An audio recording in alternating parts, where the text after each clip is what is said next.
السلام علیکم، آپ دیکھ رہے ہیں خراست. میرا نام مبشر لقمان ہے اور آپ جان چکے ہیں، آپ سب کو پتہ چل گیا ہوگا کہ میاں نواز شریف، مریم صفدر اور کیپٹن صفدر کو آج اسلام آباد ہائی کورٹ نے ریلیز کر دیا. ان کی سزا کو فوری طور پہ کالعدم قرار دیا اور اب وہ غالباً اس وقت اپنے گھر کے اندر بیٹھے ہوں گے اور وہ اپنی مرضی کے 8 بجے کا پروگرام دیکھ رہے ہوں گے. یہ پروگرام تو انہوں نے دیکھنا نہیں ہے.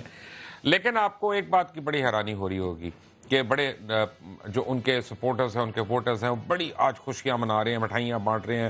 اڈیالہ جیل کے اندر مٹھائیاں لے کے چلے گئے. لیکن fact of the matter is کہ جب کل کو یہ فیصلہ کبھی اگر ریورس ہو گیا، جو کہ ہونا چاہیے اصولاً، کیونکہ فیصلہ صحیح نہیں ہے، اب میرا حق ہے ایز اے سٹیزن اس فیصلے کو مکمل میں اس کی تشریح کر کے اس کو میں کرٹیسائز کر سکوں جس طرح باقی فیصلوں کو کیا جاتا ہے، تو پتہ چلے گا کہ جناب اب پھر عدلیہ کی ٹرولنگ شروع ہو گئی. نون لیگ والے جو ہیں وہ سوشل میڈیا پہ عدلیہ کے اوپر ٹرولنگ شروع کر دیں گے. Fact of the matter is کہ اس ملک میں لوگوں کو انصاف نہیں ملتا، غریب کو تو بالکل انصاف نہیں ملتا. ہاں، امیر جو ہے وہ مہنگے مہنگے وکیل کرا کے اور وکیل کروا کے وہ مہنگے وہ جو ہے وہ اپنے حق کے فیصلے لے لیتے ہیں، اپنی مرضی کے فیصلے لے لیتے ہیں. لیکن آج تک اس ملک میں چاہے وہ صحافی ہوں، دانشور ہوں، کالم کار ہوں، وہ رپورٹرز ہوں، وہ وکیل ہوں، وہ ججز ہوں، وہ جرنیل ہوں، وہ بیوروکریٹس ہوں، وہ سیاستدان ہوں، یہ مل کر بھی اس ملک میں انہوں نے یہ نہیں کہا کہ بھٹے پہ قید جو خواتین ہیں جن کو زنجیروں میں اور سنگلوں میں باندھ کر وہاں پہ کام کرایا جاتا ہے، ہیومن رائٹس کی اتنی وائلیشن ہو رہی ہے، ان کو صرف 1500 روپیہ مہینہ دیا جاتا ہے، ہم ان کو آزاد کرواتے ہیں. نہیں، وہ نہیں کیا. آج تک کبھی یہ تمام اشرافیہ اکٹھی ہو کے کہ ہر 1 منٹ کے بعد جو بچہ مر جاتا ہے یہاں پہ، اس کے لیے نہیں اکٹھے ہوئے. گھر کے اندر جتنے بچے پانی اور فوڈ غذائیت کمزوری کی وجہ سے مر جائیں گے یا مر رہے ہوں گے، اس کے اوپر کبھی یہ اشرافیہ اکٹھی نہیں ہوگی، یہ دانشور اکٹھے نہیں ہوں گے، باتیں کریں گے. بڑا افسوس ہوا، یہ بہت افسوس ہوا. یہ مر گئے بچے، اپنا وہ اے پی سی میں اتنے بچے مر گئے، وہ فلاں جگہ اتنے مر گئے، بلوچستان میں یہ ہو رہا ہے. بات یہ بھائی اس کے پیچھے تو رو ہے، اس کے پیچھے، لیکن اکٹھے نہیں ہوں گے، نیور. ہاں، میاں نواز شریف کو اپنا چوٹ لگ جائے اور آپ دیکھیں وہ ببلو ڈبلو جب وہ یوں بیٹھا ہوا تھا نیب کی عدالت میں، اس کی ایک تصویر آ گئی تھی تو پوری قوم کو کتنی ٹیسیں اٹھی تھیں، کتنی تکلیفیں ہوئی تھیں.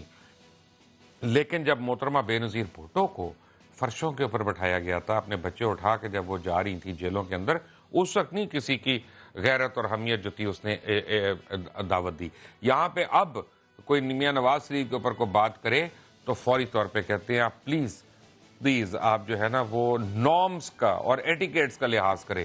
جب بے نظیر بھٹو کی جعلی تصاویر جو تھی، فحش و برہنہ قسم کی تصاویر جو جعلی تھی، by the way photo shop تھی، ان کو جب جہازوں سے پھینکا جا رہا تھا تب بڑے سینہ ٹھوک کے لوگ کہہ رہے تھے کہ دیکھو عورت کی سربراہی جو ہے وہ کیوں حرام ہے، عورت کی سربراہی جو ہے وہ کیوں حرام ہے. وہی فضل الرحمان اسی عورت کی سربراہی میں حکومت میں بھی رہا جو پہلے کہتا تھا عورت کی سربراہی یعنی جائز نہیں ہے. وہی علماء دین جو یہ فضل الرحمان کے ساتھ تھے وہ محترمہ کے پیچھے رہے، انہوں نے ان کو اپنا خلیفہ مانا. عمران خان کا بڑا یعنی امتحان ہے، جنرل باجوہ کا بڑا امتحان ہے اور عدلیہ کا بڑا امتحان ہے کہ 22 کروڑ لوگوں میں انہوں نے اپنی کوئی عزت بنانی ہے، اپنی ساکھ بنانی ہے کہ اسی طرح مزید تیرتے ڈوبتے چلے جانا ہے ان تینوں نے. کیوں؟ یہ آج کی بات نہیں ہے، پچھلے 10 دن سے سوشل میڈیا پر آپ کو بھی میسیجز آئے ہوں گے، مجھے بھی آئے، بے انتہا میسیجز آئے کہ ڈیل ہو رہی ہے، این آر او ہو رہا ہے، نواز شریف نکلے گا، مریم نکلے گی. اس بعد پہلے تو یہ ہو رہا تھا کہ وہ واپس نہیں جائیں گے جیل میں، جیل میں گئے، 1 دن کے لیے واپس گئے اور آج 3 بجے کے قریب فیصلہ دیا گیا تاکہ دوبارہ سے اپیل نہ ہو سکے فوری طور پہ اور ان کو وہیں پہ نہ رکھا جائے کہ کہیں. اور آپ پورے کیس کو دیکھیں تو نیب کے پروسیکیوٹرز لگ رہا تھا کہ وہ تو برفی کھا کے بیٹھے ہوئے ہیں وہاں پہ، وہ تو پتہ نہیں کون سی مٹھائی کھا کے بیٹھے ہوئے ہیں کہ ان میں آواز ہی نکل رہی، ایویڈنس نہیں نکل رہا. اور عدالت کے اوپر بھی میں سلوٹ کرتا ہوں عدالت کو.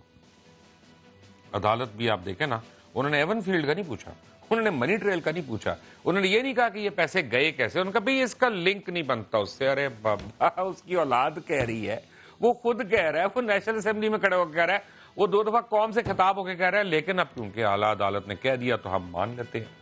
ہم نے تو اس وقت بھی مانا تھا جب جھوٹ بولے گئے تھے. چیف جسٹس آف پاکستان اس وقت تھا افتخار چودھری، اسی نے کہا تھا کہ مشرف آئینی طور پہ سربراہ ہے. اسی نے غلط کہا تھا. ہم نے اس کے بعد مشرف کو فالو کیا, پھر ہمیں کہہ دیا کہ یہ جناب ڈکٹیٹر کو فالو کرے. ہم نہیں فالو کر رہے تھے, ہم عدالت کے اپنے چیف جسٹس کی کہی ہوئی بات پہ عمل کر رہے تھے. جب اس چیف جسٹس کو ٹھنڈا پڑا تو وہ جناب قانون کے خلاف ہو گئی, آئین کے خلاف بات ہو گئی. ہمیں کہا جاتا ہے وکیل کرو اور عدالت کے اندر آؤ انصاف لینے کے لیے. خیر انصاف کیا ملنا ہمیں, لیکن ہمیں یہ کہا جاتا ہے. اور خود یہی جج, یہی افتخار چودھری اور یہی اس کے ساتھ سارے وکلا, بڑے بڑے نامی گرامی وکلا جو تھے, آج میری بات پہ برا منائیں گے لیکن وہ انہی عدالتوں کو چھوڑ کر باہر نکل آئے تھے. یعنی ہمیں انہوں نے یہ بتایا کہ عدالت سے انصاف نہیں ملے گا, انصاف ملے گا تو سڑکوں سے ملے گا. یہ پاکستان میں کیا ہو رہا ہے؟ میں آپ کو ایک ایگزامپل بتاتا ہوں کہ کل سے مجھے یہ لگ رہا ہے کہ عمران خان کی حکومت بہت کمزور ہے, ڈاواڈول ہے, اور ان کا کوئی کنٹرول نہیں ہے اس وقت ایز وی سپیک. اور میں آپ کو ایک بڑی چھوٹی سی ایگزامپل دیتا ہوں. آپ کہیں گے کہ یار اس مثال کی کیا بات ہے, لیکن آپ کو میں مثال کی وجہ بتاؤں گا تو آپ کو سمجھ آ جائے گی. F-10-3 اسلام آباد کا ایک علاقہ ہے. خیابان اقبال کی گرین بیلٹ کے درخت مکمل طور پہ کاٹ دیے گئے. خیابان اقبال میں گرین بیلٹ کے درخت مکمل طور پہ کاٹ دیے. یہاں ایک کمرشل پروجیکٹ سکھ چین اپارٹمنٹس کی تعمیر کے لیے کرشنگ اور یہ بیجنگ پلانٹ جو ہے یہ لگایا جا رہا ہے. درختی ہو رہی ہے دڑا درد. اور پروجیکٹ کی اسلام آباد میئر اسلام آباد شیخ انصر نے جو ہے وہ دے دی ہے. مجھے کہا جا رہا ہے کہ غیر قانونی طور پہ دی ہے کیونکہ انوائرمنٹ پروٹیکشن ایجنسی کی اجازت کے بغیر یہ پرمیشن دی گئی ہے.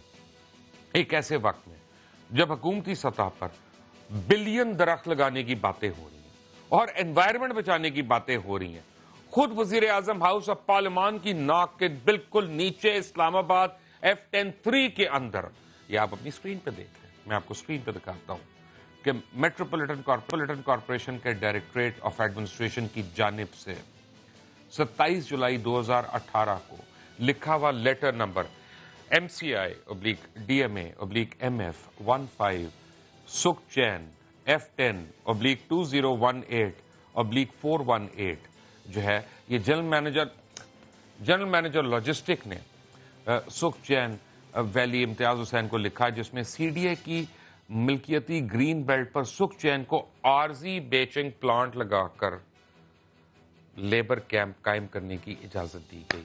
اور یہ اجازت 1 جولائی 2018 سے 31 جولائی 2019 تک کے لیے دے دی گئی ہے.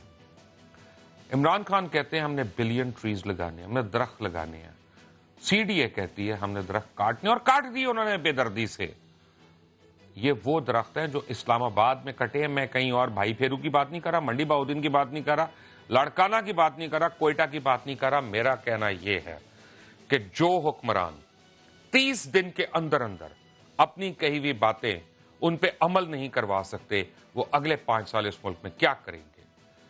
رانا پلوشہ خان میرے ساتھ ہے اور حماد اظہر پاکستان تحریک انصاف کے میرے ساتھ ہیں. آپ سب کا بہت بہت شکریہ, آپ نے پیشنٹلی میری بات سنی. لیکن یہ ایک مقدمہ ہے کہ کیا اس ملک میں کبھی غریب کو انصاف ملے گا؟ کیا قانون اور آئین کی پاسداری امیر کے لیے بھی ضروری ہوگی یا طاقتور کے لیے کہ نہیں؟ رانا صاحب. دیکھیں جی, بسم اللہ الرحمن الرحیم. بشیر صاحب, آپ نے یہ بات بڑی درست کہی ہے کہ کیا عام آدمی کو انصاف ملے گا؟ کتنی سینکڑوں اپیلیں ایسی موجود ہیں کہ جن لوگوں کو سزا ہوئی ہے اور ان کی اپیل آج تک نہیں لگ سکی. یہ 1 سال 1.5 سال کا عرصہ گزر چکا ہے. کئی ایسی اپیلیں ہیں جن کو ماڑے ہوں گے نا, آپ جیسے ہوں گے, میرے جیسے ہوں گے. اور وکیل کے علاوہ دیکھیں یہ ان کا کچھ رولز ہوتے ہیں. مجھے نہیں سمجھ آئی کہ وہ کون سی تلسماتی چیز ایسی تھی کہ میاں صاحب کی بیل بھی لگ گئی, اپیل بھی لگ گئی, اور اس اپیل پر فوری سماعت بھی شروع ہو گئی اور ہر چیز ہوتی رہی. اور اتنی تیزی سے ہوئی کہ 1 ہفتے سے جو سوشل میڈیا پہ چل رہا تھا کہ میاں نواز شریف فلاں ڈیٹ کو آ جائیں گے.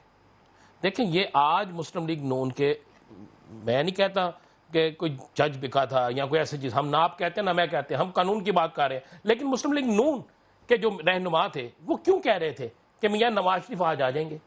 کیوں آج ہر طرف تیاری کے احکامات جاری کر دیے گئے تھے؟ کیوں آج کہہ دیا گیا تھا اتنے بجے آپ لوگ جشن منائیں گے؟ کیوں آج مسلم لیگ نون کے تمام کارکنوں کو یہ ہدایت جاری ہو چکی تھی؟ کیوں آج اسپیشل میاں صاحب کی پہلے بھی سماعت ہوتی تھی, کیوں آج اسپیشل میاں شہباز شریف صاحب وہاں پہنچ چکے تھے؟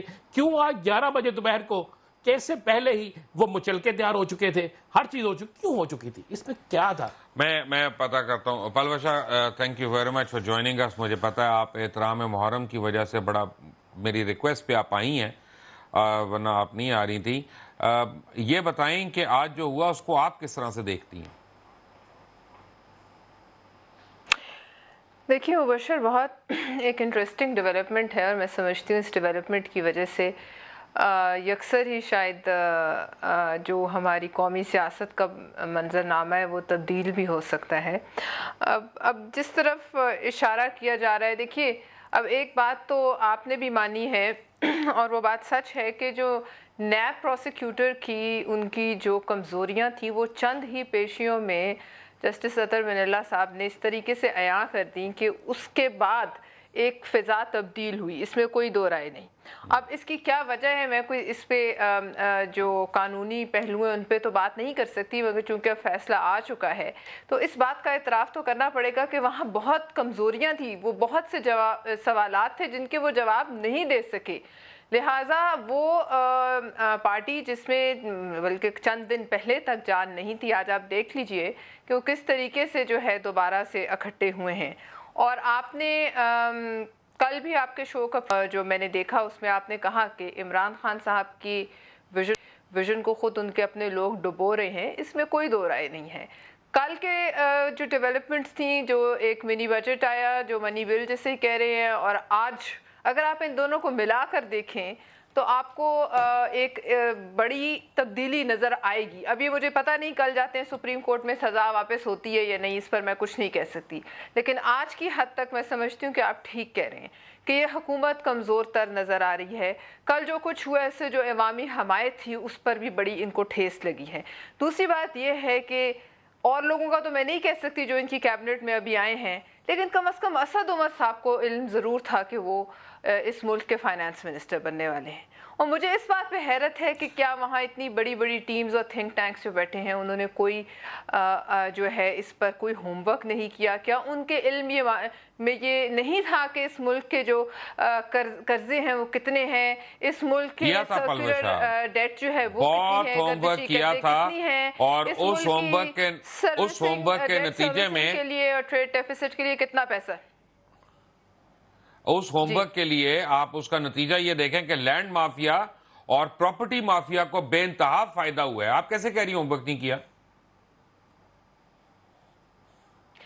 دیکھیے ہوم ورک تو وہ ہمیں سنایا جا رہا تھا کہ جو عوام کے مفاد میں ہونا تھا.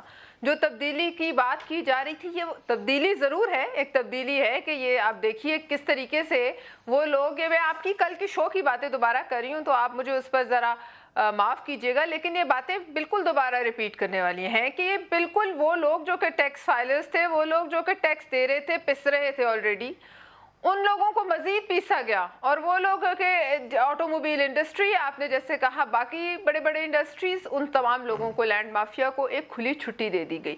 جو گیس کی قیمتیں بڑھائی گئی جس سے ایک انفلیشن کا طوفان آئے گا, بجلی بڑھے گی, مجھے نہیں پتا کل کیا ہوگا, لیکن یہ بالکل صحیح ہے کہ اس سے حکومت کی جو کمزوری ہے بہت کھل کے یہاں ہو گئی ہے. اور وہ جو ٹاسک فورسز تھیں ان کا جو ڈس انٹیگریٹ ہونا ہے, میں نہیں سمجھتی کہ اگر عمران خان صاحب اس پر کوئی غور و غوض نہیں کرتے کہ آگے انہوں نے کس طریقے سے اس ملک کو چلانا ہے, تو آج کی جو ڈیولپمنٹ ہے اس کے ساتھ if you read it with today's development, کل کی ڈیولپمنٹ کو, تو آثار اچھے نہیں ہیں. کیوں حماد اظہر صاحب آثار اچھے نہیں ہیں آپ کے لیے لگتا ہے؟ جی بہت شکریہ مبشر صاحب. پہلی بات تو یہ ہے کہ جو آج کی ڈیولپمنٹ ہے, پاکستان تحریک انصاف ماضی میں بھی کورٹس کے فیصلوں کا احترام کرتی رہی ہے, آج بھی کر رہی ہے اور انشاءاللہ تعالیٰ آنے والے دنوں میں بھی کرے گی. ہم ان لوگوں میں سے نہیں ہیں کہ جب فیصلہ ہمارے خلاف آئے تو ہم کہیں کہ ججز کے اندر بغض ہے, اور جب فیصلہ ہمارے حق میں آئے تو ہم انصاف کی کے بول بالے کی جو ہے وہ دعوے کرتے ہیں. دوسرا, بجٹ کے حوالے سے کیونکہ میرا ریونیو کا پورٹ فولیو اور اس بجٹ کی تیاری میں بھی میرا کافی عمل دخل رہا ہے, دیکھیں ہمیں بجٹ پہ کامنٹ کرنے سے پہلے اس کو اسٹڈی کرنا چاہیے. آج تمام معاشی مبصرین نے جو لکھا بھی اور جو کامنٹ بھی کیا, سوشل میڈیا پر بھی آئے, سب نے اس کی پذیرائی کی, اور انہوں نے کہا کہ یہ پہلا ایسا فائنینس بل آیا ہے, امینڈڈ فائنینس بل, جس میں غریبوں کے اوپر ایک بھی ٹیکس نہیں لگایا گیا. تمام ٹیکس کا جو بوجھ ہے وہ ہائی انکم گروپس کے اوپر لگایا گیا. جہاں تک آپ نے دوسری بات کی نان فائلرز اور فائلرز والی، آرٹیکل 23 ہے آئین کا جو رائٹ ٹو ایکوائر پراپرٹی جو ہے اس کو ایک فنڈامنٹل رائٹ میں انشرائن کرتا ہے. پچھلی حکومت نے جلد بازی میں اس کانسٹیٹیوشنل ایشو کو فورسی نہیں کیا کہ یہ جو ایک رائٹ ٹو ایکوائر پراپرٹی ہے، یعنی کہ زمین خریدنے کا حق جو آرٹیکل 23 آئین کا پورے پاکستان کو دیتا ہے، یہ لا جو ہے یہ اس کو انفرنج کر رہا ہے. ہماری ریونیو لائنز جو ہیں وہ ڈرائی اپ ہو گئیں. ملک اس وقت جس شدید کرائسس میں ہے، میں اس پہ آپ کے ساتھ ایک پورا پروگرام کر سکتا ہوں، لیکن بہرحال کل اس پہ بڑی تفصیلی گفتگو ہوئی ہے کہ ہمارے ڈیفیسٹس کتنے شدید ہیں. ماضی کے جو لاسٹ بجٹ تھا اس میں کس طرح فگرز کو انڈر سٹیٹ اور اوور سٹیٹ کیا گیا، اور یہ جو ہمارا اکنامک بحران ہے یہ کیسے ریئل ہے. اس صورتحال میں ہم نہیں سمجھتے تھے کہ ہم جو ہمارے دو بڑے ریونیو سیکٹرز ہیں ان کی ہم ریونیو کو ڈرائی بھی کر دیں اور آرٹیکل 23 کو ہم وائلیٹ بھی کر دیں. اس کے باوجود آج بھی آٹو موبائلز کے اوپر اور آج بھی جب کوئی نان فائلر پراپرٹی پرچیز کرنے جائے گا تو اس کو دگنا ٹیکس دینا پڑے گا فائلر کی بنسبت. اور دوسرا یہ کہ ہم نے بینکنگ ٹرانزیکشنز کے اوپر 0.4% سے بڑھا کے 0.6% کر دیا ان نان فائلرز کے لیے جو لاکھوں کروڑوں روپے کی ٹرانزیکشنز کرتے ہیں لیکن ریٹرن فائل نہیں کرتے.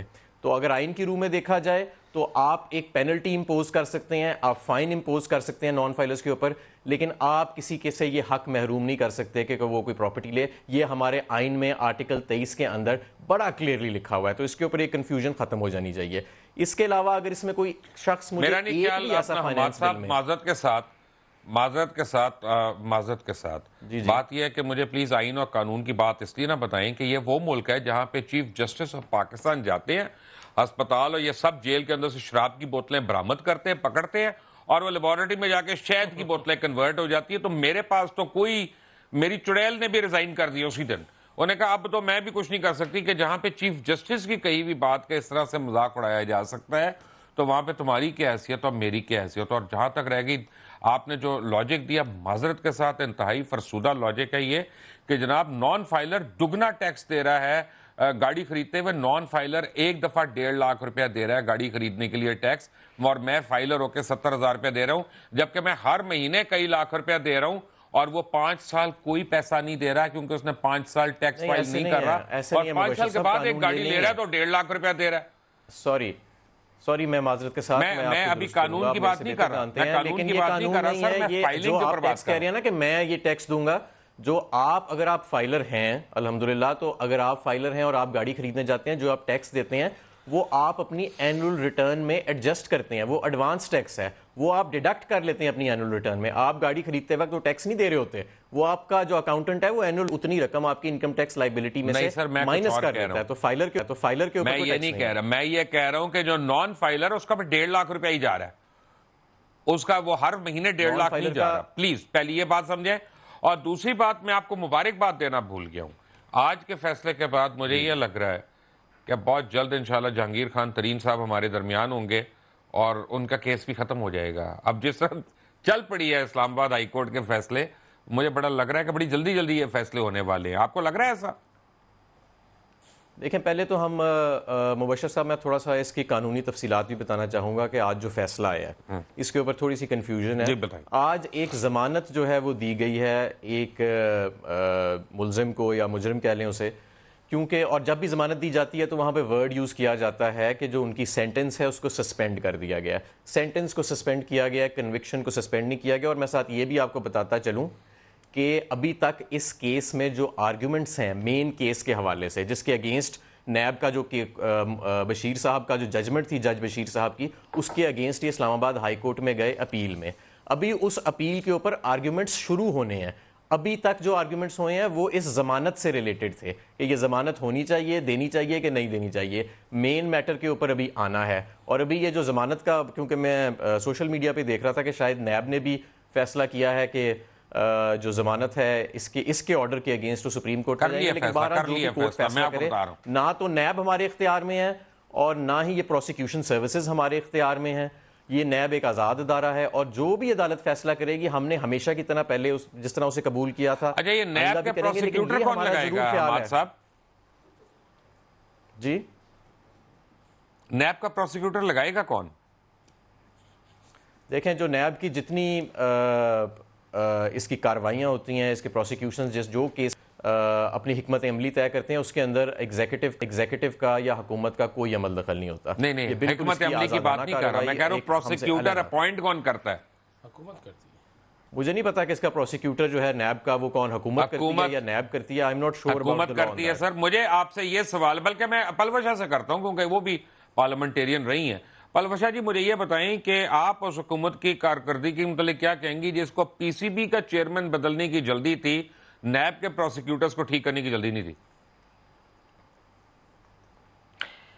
دیکھیے میں یہی کہوں گی کہ یہ شاید ایک تو پرائرٹائز غلط کیا گیا ہے مسائل کو، اور دوسرا میں آپ کو یہی بار بار کہوں گی کہ مجھے حیرت ہے کہ ایک حکومت جس کو اتنا ایک پارٹی جس کو اتنا یقین تھا کہ وہ حکومت میں آ رہی ہے، اشارے بھی اس کی طرف پوائنٹ کر رہے تھے، ان کے سامنے تمام تر مسائل تھے، یعنی اس ملک کے کتنے قرضے ہیں، کیا ٹریڈ ڈیفیسٹ ہے، خزانے کتنے خالی. ایسا تو نہیں تھا کہ یہ تمام چیزیں جو ہیں یہ ان کی پارٹی سے جو ہے وہ خفیہ تھی، وہ لائے علم تھے. یہ وہ تمام چیزیں ہیں جس کو بالکل جی ہر اپنے جلسے میں، ہر اپنی پریسر میں یہ لوگ اس کو، اور خان صاحب خود اس کو جو ہے وہ الیبریٹ کرتے تھے. لیکن آج جب وہ حکومت میں آئی، پھر بھی ان کی یہ خواہش جو ہے وہ حکومت میں آنے کی وہ دم نہیں توڑ رہی تھی. وہ اسی شدت کے ساتھ وہ چاہتے تھے کہ وہ حکومت میں آئیں، اور ان کا یہ وعدہ تھا کہ وہ اس کو ان تمام مسائل کے باوجود ایک نیا پاکستان دیں گے. مجھے یہ سمجھ نہیں آ رہی کہ اتنے سالوں کی جد و جہد میں کیا کسی ایک دن بیٹھ کر یہ مسائل ڈسکس نہیں ہوئے کہ ان حالات میں آپ نے کیا کرنا ہے. کیا ان کو نہیں نظر آ رہا تھا کہ ان کے نیب کے پروسیکیوٹر کا لگنا یا تبدیل ہونا جو ہے وہ کس قدر ضروری ہے؟ دیکھیے یہ سیاسی معاملات جو ہے نا، ان کی فہم بھی یہ ایک بڑا مرحلہ ہوتا ہے کہ آپ کے آس پاس ایسے لوگ ہوں جو کہ یہ مسائل آپ کو سمجھائیں اور آپ کو بتائیں کہ آپ کی پرائرٹیز کیا ہونی چاہیے. اسی طرح آپ کے میڈیا کو ہینڈل کرنے کے لیے وہ معاملات بھی ان کے اب بالکل ہاتھوں سے باہر نظر آ رہے ہیں. یعنی کہ کچھ ڈیفنس ان کے پاس نہیں ہے، نہ نظر آ رہا ہے، نہ ان کے لوگ دے پا رہے ہیں، نہ ایسے لوگ ان کے آس پاس ہیں، اور نہ کوئی ایسے دوست ان کے آس پاس ہیں جو ان کو سمجھائیں کہ یہاں انہوں نے کیا کرنا ہے. مجھے حیرت ہے کہ اتنی بڑی پارٹی، اتنے تھنک ٹینکس، اتنے لوگ، اتنے ایکسپرٹس، اس کے باوجود یہ مسائل ان کے سامنے کیوں آ رہے ہیں، اور ہم چند بھینسوں پہ، چند گاڑیوں پہ اس پر فوکس کریں. ٹھیک ہے آپ نے کر لیا، لیکن یہ معاملات زیادہ دیر نہیں چلتے. یہ تھیٹرکس اور آپٹکس جو ہوتے ہیں نا، یہ کچھ دنوں کی بات ہوتی ہے. اس کے بعد اصل معاملے آپ کے لیے منہ کھولے بلاؤں کی طرح بڑے بڑے منہ کھولے کھڑے ہوئے ہیں، اور ان معاملات کو حل کرنے کے لیے آپ کو ضرورت ہے ایکسپرٹس کی، آپ کو ضرورت ہے سیاسی لوگوں کی جو آپ کے ساتھ بیٹھ کر آپ کو بتائیں. دیکھیے حکومتیں ضرور چلتی ہیں، آپ میں ایک منٹ آتا ہوں میں اس پہ دوبارہ آتا ہوں ایکسپرٹیز سے، لیکن سیاسی جی سوری میں سمجھ گیا، آپ نے you adequately made your point. مجھے بتائیں کہ ڈیل ہوئی ہے کہ نہیں ہوئی؟ سعودی عربیہ میں عمران کہتے ہیں جی سافٹ لون پہ وہ مل رہا ہے. ویسے وہ جو آپ کے پرانے دوست ہیں نا عادل صاحب، ان کو یہ بتا دیں ان کی پروموشن اپنی ہو رہی ہے، ان کے کرتوت سامنے آ گئے ان لوگوں کے. کوئی ڈیل نہیں ہوئی. ہاں اچھا میں بڑا کلیئر، وہ نہیں پروموٹ ہو رہے بہرحال. یہ میں آپ کو بتا دوں جو آپ کو مخبر ہیں آپ کے.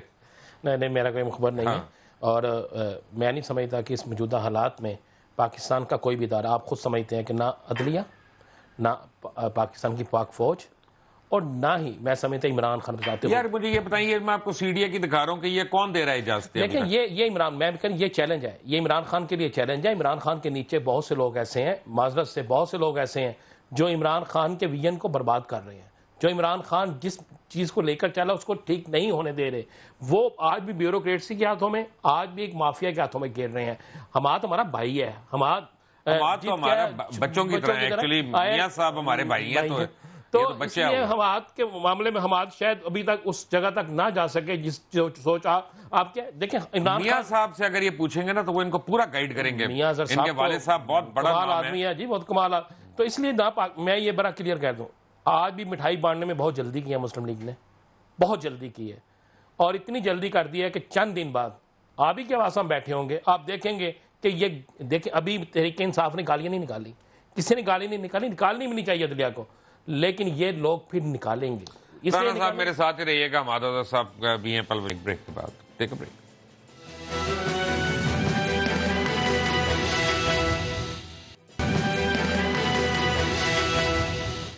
Welcome back. اور حماد اظہر صاحب جو تھے ان کو پہلے میں نے ذرا کم وقت دیا تھا، اپنی معاشی پالیسی کو ایکسپلین کرنے کے لیے. جی حماد صاحب, آپ اگر کچھ کی تفصیل بتانا چاہتے ہیں تو بتائیے پلیز. جی سب سے پہلے تو یہ مبشر بھائی کہ ہم نے تو کبھی یہ کلیم نہیں کیا تھا جس طرح پلوشا نے کہا کہ جی ہم آتے ساتھ ہی سارے مسئلے حل ہو جائیں گے. ہم تو یہ کہتے تھے کہ پاکستان کے مسائل جو ہیں وہ بہت زیادہ ہیں اور ہم انشاءاللہ تعالی محنت کریں گے نیک نیتی سے ان مسئلوں کو حل کرنے کے لیے. اور یہی وجہ ہے کہ ہم نے یہ اصلاحاتی قدم اٹھائے اپنے فائنینس بل میں تاکہ اکانومی کو اس وقت ریسکیو کیا جا سکے. ورنہ اگر ہم یہ اصلاحاتی قدم اس وقت نہ اٹھائیں اور مزید آنے والے دنوں میں اپنی انفورسمنٹ اور ایڈمنسٹریشن کے ذریعے اپنی ٹیکس بیس کو براڈن نہ کریں تو خدا نہ خواستہ ہمارا جو خسارہ ہے وہ پچھلے سال سے بھی زیادہ ہوئے گا اور ہمارا تجارتی خسارہ جو پچھلے 5 سال میں 7.5 گنا بڑھ گیا تھا پچھلی حکومت کی غلط پرفارمنس کی وجہ سے وہ مزید بڑھ جائے گا اور ہم ایک ایسے نہج پہ پہنچ جائیں گے جہاں شاید ہمارے لیے واپس آنا ممکن نہیں. تو اس بجٹ میں ہم نے ایک سوال 2 لاکھ روپے پوچھوں اگر آپ اجازت دیں, تکلیف دہ سوال ہے. جی ایک سوال پوچھوں گا. آٹو موبائل انڈسٹری کا آپ کو بھی پتا, آپ بھی ماشاءاللہ گاڑیاں لیتے ہوں گے, آپ کے خاندان میں بھی لوگ لیتے ہوں گے, آپ کے دوست یار بھی لیتے ہوں گے. آن دیا جاتا ہے گاڑی کے اوپر, کیا آئین میں کانسٹیٹیوشن میں اس کی کہیں پہ اجازت ہے؟ کیا ٹیکس اس کے اوپر ہوتا ہے؟ یہ 9 بلین روپے سالانہ جو آن ہے اس کو آپ نے پروٹیکشن کیوں دی ہے؟ ہم نے پروٹیکشن نہیں دی. جو اصل میں حقیقت یہ ہے کہ جب آپ گاڑیوں کی امپورٹ میں پرابلم کرتے ہیں اور ان کے اوپر ڈیوٹی, نہیں میں بتا رہا ہوں ایک منٹ, آپ جب ان کے اوپر ڈیوٹی زیادہ کرتے ہیں تو ان کی آپ جو زور آوری ہے اس کو زیادہ کرتے ہیں. دوسری بات یہ کہ ہونڈا ہو, سوزوکی ہو, یہ جو مرضی پاکستانی گاڑی ہو, ٹویوٹا ہو, انڈس ہو, ان کے مالکان کو کیوں نہیں آپ لوگ گرفتار کرتے؟ بلینز اینڈ بلینز یہ غیر قانونی طور پہ لے رہے ہیں, کیا آپ ڈر رہے ہیں کہ ان کے ساتھ ملے ہوئے؟ جی مبشر صاحب, بات یہ ہے کہ یہ جو کرولاز اور سیوکس اور مہرانز اور سوزوکیز جن کا آپ نے ذکر کیا یہ سب 1800 سی سی سے کم کی گاڑیاں ہیں جس کی امپورٹ کے اوپر ہم نے ٹیکس کو نہیں بڑھایا.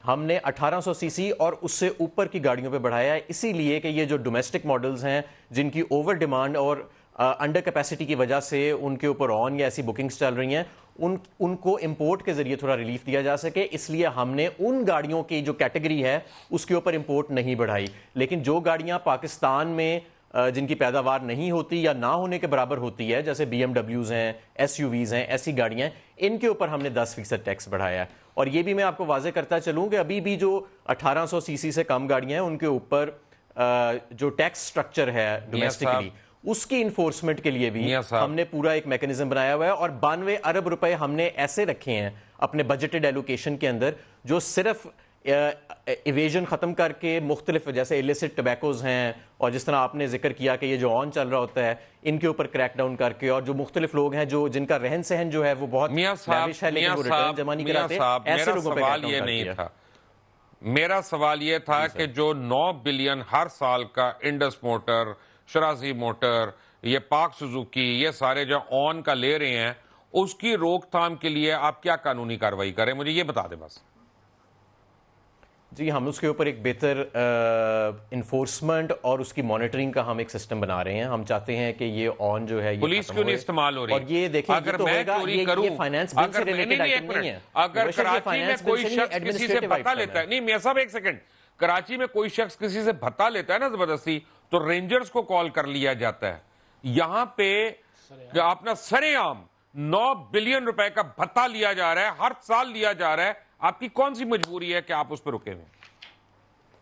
نہیں ہماری کوئی مجبوری نہیں ہے. میں نے تو 10 دن پہلے چارج سنبھالا ہے جیسا کہ آپ جانتے ہیں. اس کے باوجود اور یہ آتے ساتھ ہم پہ یہ فائنانس بل کی آئٹم آئی ہے کیونکہ ہم نے اکانومی کو ریسکیو کرنا تھا. اور یہ جو آپ بات کر رہے ہیں نا یہ انفورسمنٹ اور ایڈمنسٹریشن سے ریلیٹڈ ہے. یہ جو ہم نے بجٹ پیش کیا ہے یہ اس سے ریلیٹڈ نہیں ہے. بجٹ میں آپ پالیسی میجرز, ریٹ میجرز, جو چینجز آپ نے ٹیرف چینجز کرنے ہوتے ہیں وہ انٹروڈیوس کرتے ہیں.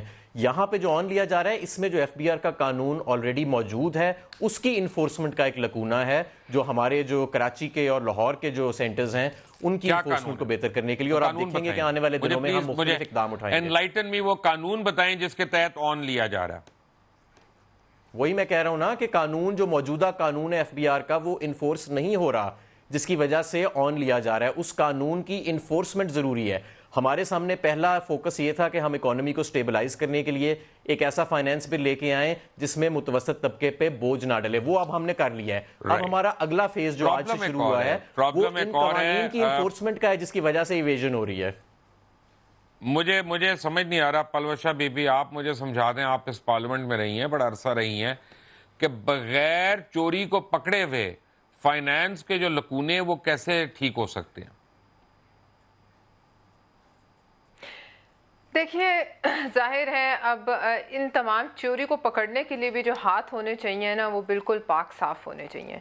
اب یہ حالات یہ ہیں کہ مجھے سمجھ نہیں آ رہا کہ کون خان صاحب کو ایڈوائز کر رہا ہے کہ وہ کل جو انہوں نے زلفی بخاری کو اپنا شاید اوورسیز پاکستانیز کا ایڈوائزر لگا دیا. اب آپ مجھے بتائیے کہ جس چیز پر آپ کئی سال ان کی چوائس ہے، دوسروں کو جو ہے مورد، دیکھیے چوائس تو کوئی اور بھی ہو سکتا تھا، چوائس تو آپ بھی ہو سکتے تھے، چوائس تو کوئی اور ایسا شخص ہو سکتا تھا جس پر اس قسم کے الزامات نہ ہوں. میں کسی کی چوائس نہیں ہو سکتا، نہیں کوئی بھی ایسا ان کو پتا ہے کہ میں کچھ بھی کر سکتا ہوں. چلے آپ نہیں ہوتے، لیکن کوئی ایسا شخص تو ہوتا جو اس ملک کا نیشنل ہوتا، جس کے اوپر نیب وہ زیر تفتیش نہ ہوتا، جس کا نام ECL پہ نہ ہوتا. اب آپ مجھے یہ بتائیے ان میں اور میاں نواز شریف میں دونوں کے نام ECL پر ہیں، کیا فرق ہے؟ آپ مجھے یہ سمجھا دیجئے کہ یہ مشورے انہیں کون دے رہا ہے کہ وہ اس قسم کے کلیمز کریں اور اس قسم کی باتیں کریں جو کوئی پاکستان میں حکمران نہ کر سکا. یعنی انہوں نے کہا اب اس بات کی کیا تک ہے، کس نے سمجھایا کہ میں یہ ہیلی کاپٹرز یوز نہیں کروں گا، میں سرکاری پلین یوز نہیں کروں گا، میں 3 مہینے جو ہے وہ باہر کے کوئی دورہ نہیں کروں گا. آج انہیں سمجھ آ رہی ہے کہ ایک ملک کا ریاست کا کاروبار چلانے کے لیے یہ تمام چیزیں کرنی ہوں گی. لہٰذا اس ملک کے مسائل جو ہیں وہ اس ملک کے یہ نہیں ہے کہ آپ کھڑی ہوئی بھینسوں کی تصویریں لے کر ان کے لیڈرز جو ہیں وہ ٹویٹ کریں. کیا مذاق ہے یہ؟ اب اس قسم کے آپٹکس سے انہیں باہر آ جانا چاہیے. اب یہ چیزیں جو ہیں یہ ختم ہو گئیں، وہ آج حکومت میں ہیں مگر آج تک ان کا اپوزیشن کا ہینگ اوور جو ہے وہ ختم نہیں ہو رہا.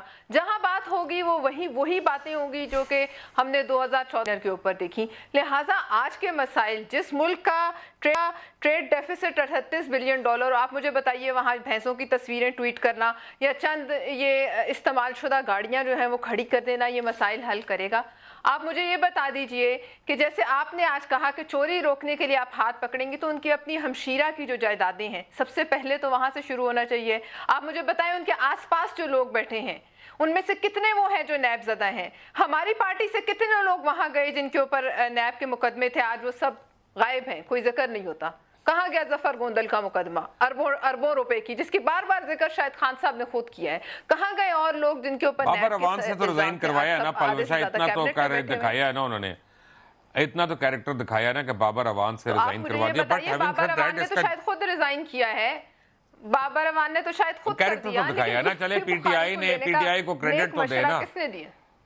پیپلز پارٹی سے تو کبھی ناہید خان نے ریزائن نہیں کیا، آج تک نہیں کیا. آپ کہتے ہیں بی بی کو مروا کے بھی نہیں کیا. مجھے یہ بتا دیجئے کہ کیا صرف ایک بابر اوان ہے؟ آپ مجھے بتائیے کیا صرف ایک بابر اوان ہی ہے؟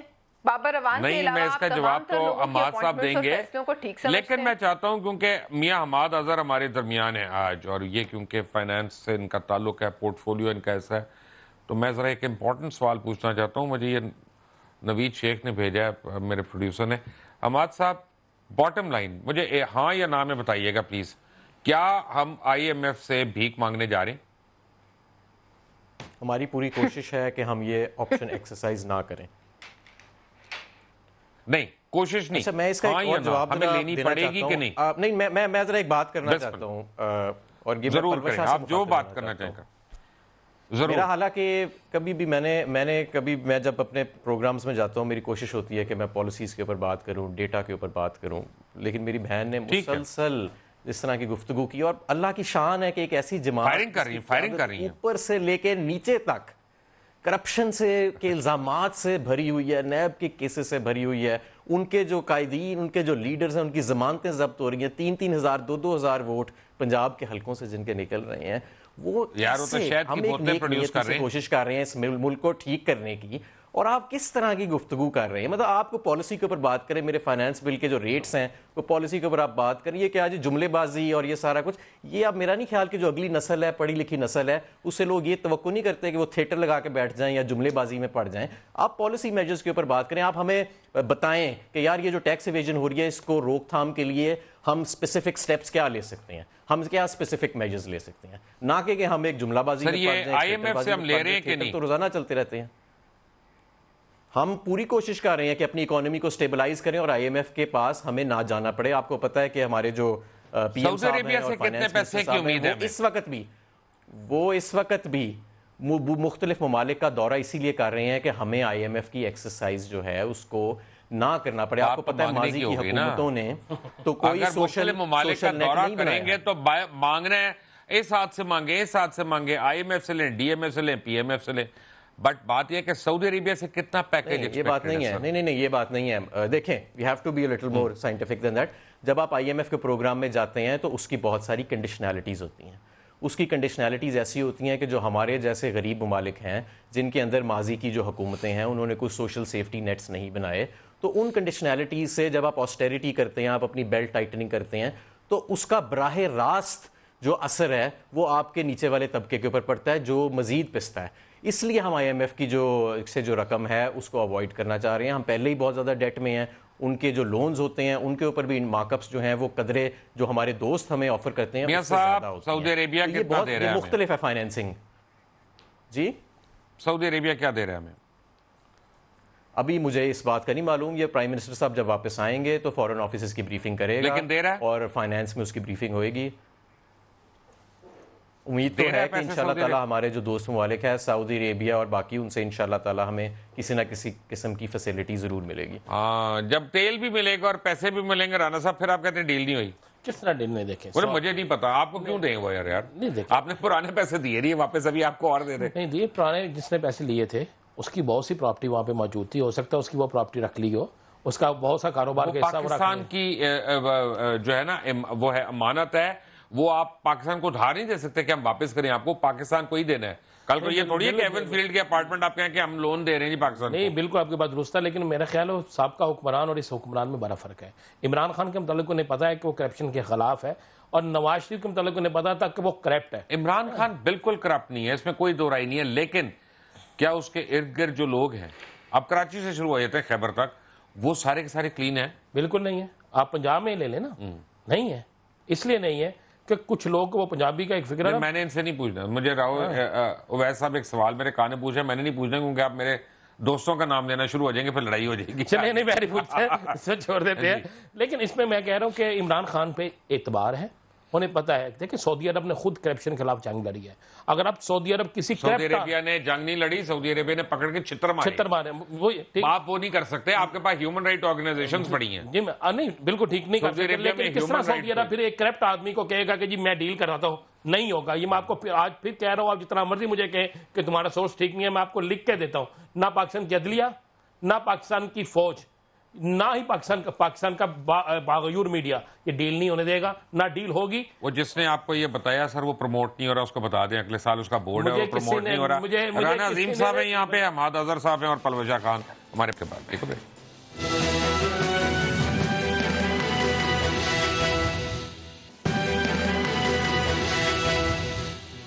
Welcome back from the break. میاں صاحب, حماد صاحب, کبھی کو موسیقی کا شوق ہوا ہے کوئی گانا وانا گانے کا, یا کوئی انسٹرومنٹ سیکھنے کا, یا کچھ بجانے کا؟ ذاتی سوال پوچھ رہا ہوں, بٹ وجہ ہے اس کی ایک. نہیں کبھی ایسا شوق ہوا نہیں. اچھا, اس کی وجہ یہ ہے میاں صاحب کہ موسیقی میں نا, موسیقی گھرانوں میں جہاں پہ ہوتی ہے, یہ جو بڑے بڑے جینیس ہوتے ہیں یہ لوگ جو موسیقار ہوتے ہیں یا موسیقی سے جن کو شغف ہوتا ہے, ان کے گھرانوں میں نا ایک بڑی مستند سینگ ہے کہ بیوقوف کی داد اور عقل مند کی خاموشی دونوں تباہ کر دیتے ہیں نئے گویے کو. یعنی کہ بیوقوف آدمی جو ہے نا وہ غلط موقع پہ داد دے گا اور بے سری بات کر پہ داد دے دے گا, اور وہ اس کو پکا کرے گا. اور عقل مند اگر خاموش رہے گا نا تو اس کو گانے والے کو یہ نہیں پتا چلے گا کہ اس کی سٹرینتھ کیا ہے, اس کا کون سی اس نے چیز اچھا کیا, تو وہ شک میں ہی رہے گا. مجھے لگ رہا ہے کہ پی ٹی آئی کی حکومت جو ہے نا وہ اس سنڈروم کا شکار ہے اس وقت کہ بیوقوف اس کو داد دے رہے ہیں اور عقل مند خاموش بیٹھے ہیں. آپ شیئر کرتے ہیں اس تھاٹ کو کہ نہیں؟ نہیں تو مبشر صاحب آپ ماشاءاللہ اچھی تنقید کر رہے ہیں, اور جو ہمارے آپ نے جیسے سوال کیا آٹو پالیسی کے اوپر جو لوگوں کے جائز تحفظات تھے اس کے اوپر بھی میں نے آپ کو بڑی تفصیل سے بات کی. اور پلوشہ نے تو یہاں تک کہہ دیا کہ یہ سیاسی لوگ بھی نہیں ہیں, ان کے پاس ایکسپرٹ بھی کوئی نہیں ہے, سارا کچھ ہے. اور ہمارا تو آپ کو پتہ ہے پی ٹی آئی سے کی جب باری آتی ہے تو ساری جماعتیں مل کے یلغار کر دیتی ہیں ہم پہ. اس کی اب ہمیں کافی عادت ہو گئی ہے تنقید کی. اب ہم کام کی طرف توجہ دے رہے ہیں اور ہم چاہتے ہیں کہ ہمیں